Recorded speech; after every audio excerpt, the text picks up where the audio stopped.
Gears! Welcome to the Onyx Academy, where I will be covering the Architect in today's video.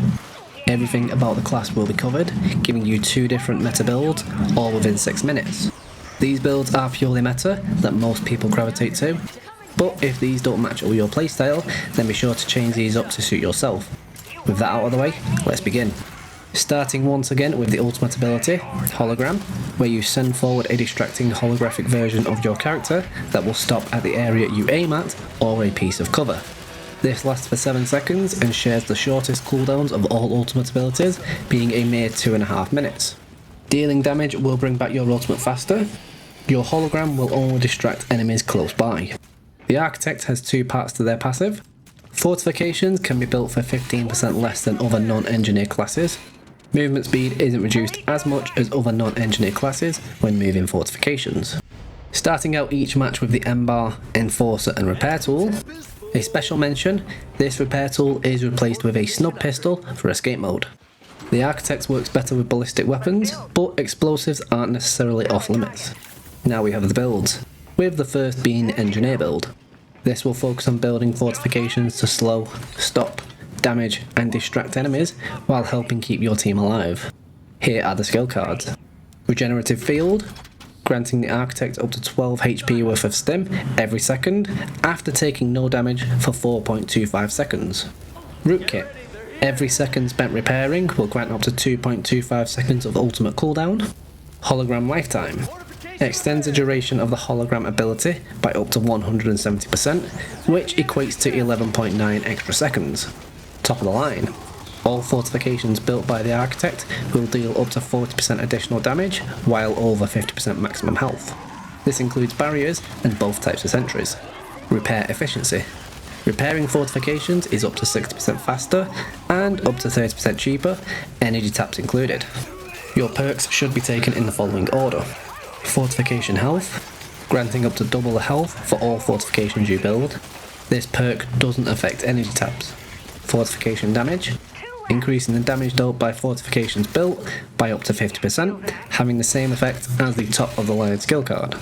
Repair Speed, increasing the repair speed on all fortifications by up to 50%. This increase is additive with Repair Efficiency. Repair Cost, reducing the cost of repairing by up to 30%. Again, this is additive with Repair Efficiency. When you play a shorter game mode, such as Frenzy or Roulette, then I would only suggest putting points into Fortification Health. You are the Engineer and will need more of your energy to go towards fortifications, so don't go over the top on perks. It doesn't matter what you use as the Engineer, take your favourite weapons and make sure you are repairing everything you build. This class synergizes well with Combat Medic. Those running the Team Repair skill card can help you fully repair all fortifications with every use. Jack, able to fully support you with extra energy and placing fortifications. This build doesn't perform well with Mechanic or Robotics Expert. Having 2 engineers takes power away from your team and there won't be enough energy to fully support you both. The Engineer build will be a staple build for most Horde games, but avoid or modify this build when these mutators are active. Power Drain, Ultra Power Drain, poison enemies. It is possible to take the Engineer build up to and including Master difficulty, requiring a minimum class level of 16. It's up to you to keep your base alive, so pay attention and build what is most necessary. For our second build, name the Covert build, using your hologram to distract enemies and allow yourself extra ballistic damage. Here are the skill cards. Regenerative Field, once again granting up to 12 points on your stim shield after taking no damage for 4.25 seconds. Your main form of survivability. Stim Capacity, increasing the maximum size of your stim shield by up to 110%, once again increasing survivability. Hologram Extend, damage against enemies will extend the duration of your hologram. This card is slightly misleading. Higher damage weapon hits will translate to a longer duration rather than the number of hits. This duration is boosted with the card's level. Hologram Lifetime, a flat duration increase on hologram by up to 170% or 11.9 seconds. Deception, attacking enemies' flanks, the side or rear will increase your ballistic damage dealt by up to 200%. For your perks, I would take them in this order. Repair Speed, granting up to 50% faster speed on all repairs. More useful if you are the main engineer, but from wave 40 onwards this could be useful. Repair cost. Reducing the cost of repairing fortifications by up to 30%, saving money on longer matches. Fortification health. Built fortifications will have their health increased by up to 100%. This only affects fortifications built as the architect. Fortification damage. Granting up to 50% additional damage dealt on fortifications built by the architect. No matter what game mode you are playing, I would only ever suggest putting points into repair speed, but that's only if you plan on helping with repairs on later waves. Taking other perks will not grant you any real buff and will take energy away from your team. Your weapon choices should prefer ballistic weapons with no real preference on specifics. Take a mix of your favourite weapons with at least one fast firing rifle weapon to make extra use of your skill cards. Flashbangs are good for stunning enemies and getting behind them. This covert damage based role works well with mechanic or robotics expert.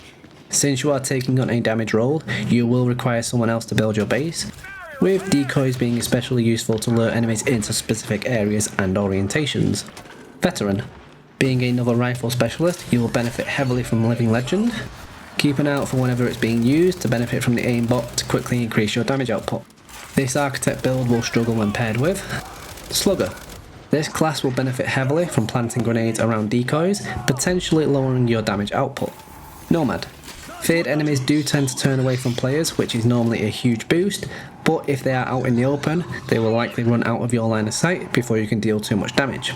Works much better against slowed enemies. If you manage to take the covert build into Horde, try to avoid or heavily modify the skill cards when these mutators are around. Ultra slow recharge. This covert build can be played in Horde, up to and including Master difficulty, requiring a minimum class level of 16. Your damage output will start to struggle in the later waves, so try to prioritise enemies turned away from you. Keeping these videos short, like the video if you liked it, dislike it if you didn't. Other social links are in the description box below. Take it easy guys, and I will catch you in the next one.